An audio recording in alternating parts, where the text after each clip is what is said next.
Captain खराब नावाच्या एक तांत्रिक भोंदू महाराजांच्या आता 11 गुन्हे दाखल झालेले आहे.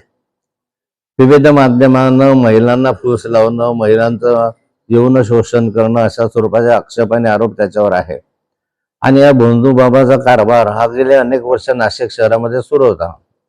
नाशिक शहरामध्ये सुरू असताना अनेक नेते, मंत्री, महिला मंत्री या संदर्भामध्ये जी काही महिला आयोगाच्या अध्यक्षा होत्या ह्या अशा अनेक महिला त्या ठिकाणी भेटल्यात.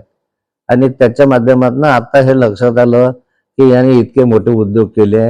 आता याच्यामध्ये केसरकरांचं नाव येत आहे. अनेक म्हणजे मग देवेंद्र फडणवीस भेटलेत, केसरकर भेटलेत, आणखी जयंतराव पाटील असतील किंवा अन्य असतील. सहज दर्शनाला गेले, फोटो काढले आणि त्यांचे नाव आले असा प्रकार आहे. परंतु केसरकरांचं उदाहरण हे वेगळं आहे. आणि आता हे अनेक नावं जे मी घेतले, देवेंद्रजी वगैरे सगळे एखाद्या वेळेस भेटले असतील किंवा जयंतराव भेटले असतील, मग त्यांनी फोटो काढले, प्रसारित केले. परंतु केसरकर सातत्याने भेटत आलेले आहे आणि त्यामुळे संशय याच्यामध्ये बळावतोय.